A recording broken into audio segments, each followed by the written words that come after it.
Hello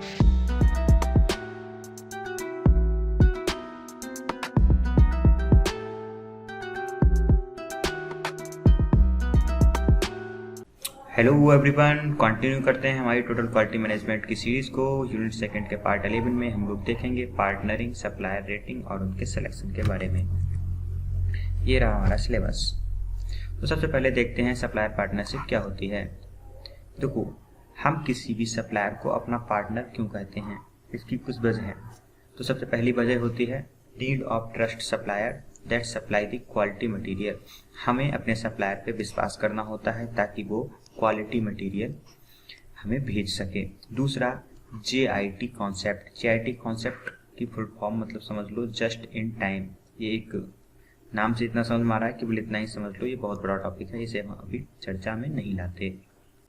अब देखते हैं principle of customer and supplier relation. जो भी हमारे कस्टमर और सप्लायर के रिलेशन होते हैं उनके कुछ नियम होते हैं, वो क्या होते हैं। पहला होता है mutual responsibilities for quality material. Quality material के लिए दोनों ही जिम्मेदार होते हैं। दूसरा both should independent from each other, और एक दूसरे से दोनों इंडिपेंडेंट होने चाहिए। तीसरा construct on quality quantity price of material. जो भी हम निर्माण करेंगे उसे क्वालिटी, क्वांटिटी और प्राइस ऑफ मटेरियल, इन तीनों चीज़ों के जांच परख के ही निर्माण करेंगे।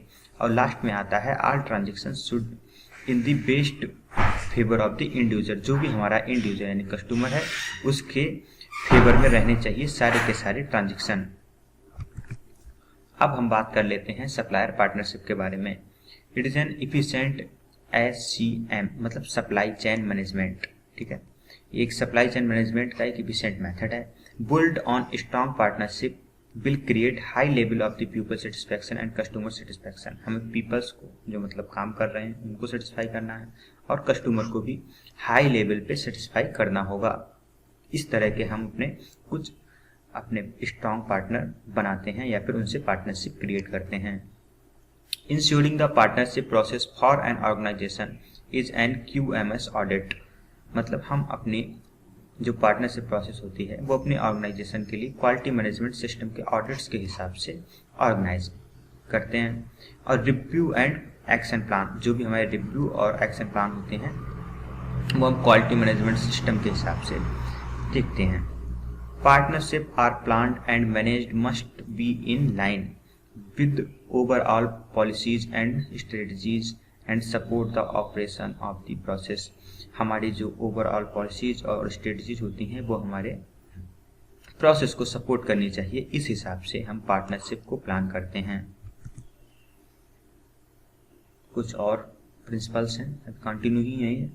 अगला है customer and supplier are fully responsible for the control for quality. Control for quality के लिए हमारे कस्टमर और सप्लायर्स जो होते हैं पूरी तरह से रिस्पॉन्सिबल होते हैं। Customer and suppliers are independent of each other. ये आप मतलब इंडस्ट्री है, ये आपका सप्लायर है, ये आपका कस्टमर है।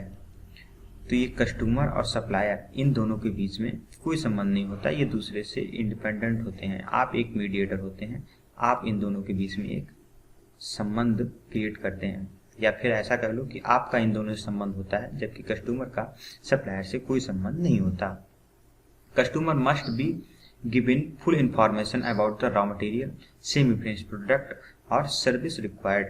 कस्टमर की जो भी रिक्वायरमेंट है या फिर मतलब इंफॉर्मेशन है वो तुम्हें पूरी देनी चाहिए कि कितना उसके पास रॉ मटेरियल है, कितना सेमी फिनिश्ड गुड है। सेमी फिनिश्ड मतलब आधा बना हुआ है लेकिन पूरी तरह से नहीं बना, सेमी फिनिश्ड प्रोडक्ट है, और कितने सर्विस मतलब क्या क्या सर्विस उसे ज़रूरत है, इसकी इंफॉर्मेशन कस्टमर को देनी चाहिए।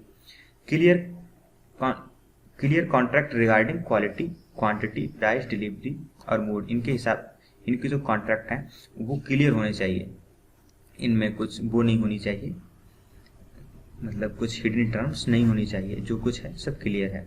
तो क्वालिटी, क्वांटिटी, प्राइस और डिलीवरी मोड में हम कोई कंप्रोमाइज नहीं करते।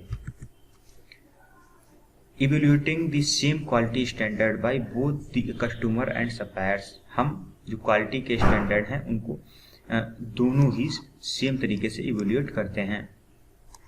Problem solving by discussion. जो भी समस्या होती है हम उसको डिस्कशन से सुलझाने की कोशिश करनी चाहिए।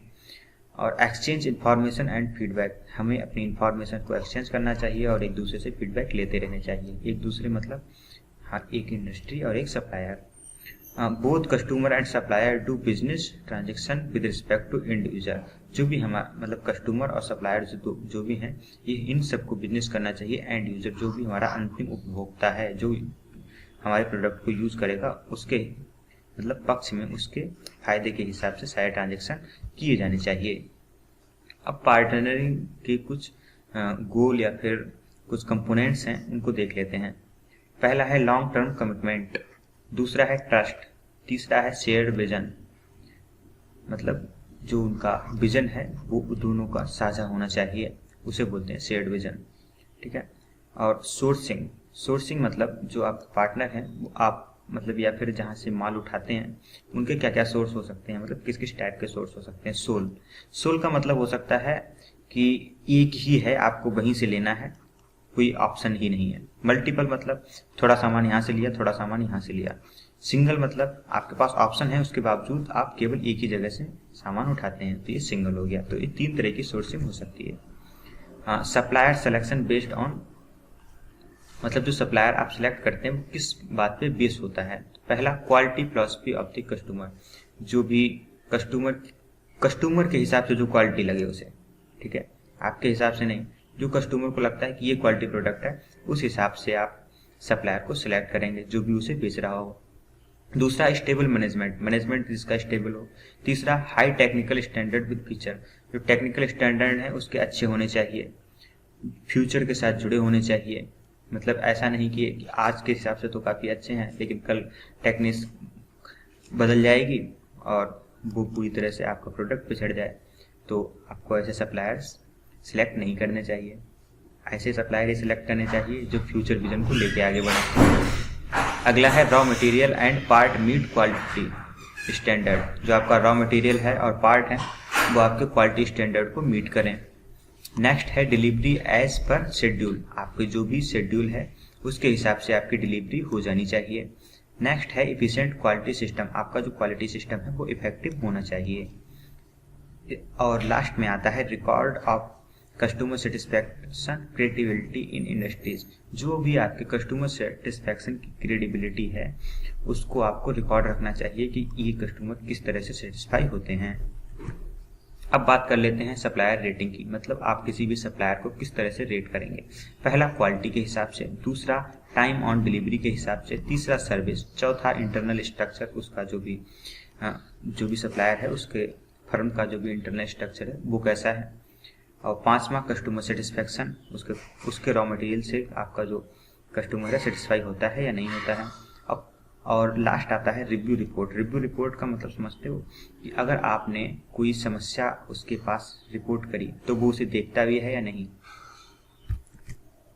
अब बात कर लेते हैं potential pitfall of the partnership, मतलब कोई भी पार्टनरशिप जो है अगर वो कभी खत्म होती है तो उसकी क्या क्या संभावनाएं होती हैं। तो सबसे पहली होती है fear of the unknown concept, कोई भी मतलब उन्हें डर लग रहा है किसी भी अननोन कॉन्सेप्ट से, तब ये पार्टनरशिप शायद ना चले। दूसरा स्टार्टिंग अर्ली, बहुत जल्दी ही आपने पार्टनरशिप स्टार्ट कर ली हो तो ये भी एक फियर में ही आ जाता है। तीसरा पुअर कम्युनिकेशन, आपका कम्युनिकेशन एक दूसरे के साथ अच्छा ना हो। इम्पेशेंस, मिसट्रस्ट, ओवर डिपेंडेंसी, अगर एक दूसरे पर ज़्यादा डिपेंड हो गए तब भी आपका जो पार्टनरशिप है नहीं चलने वाली। टाइम एंड रिसोर्सेज, टाइम और रिसोर्सेज के हिसाब से भी आपकी पार्टनरशिप वेरी करती रहती है। तो यही था हमारे इस लेक्चर में।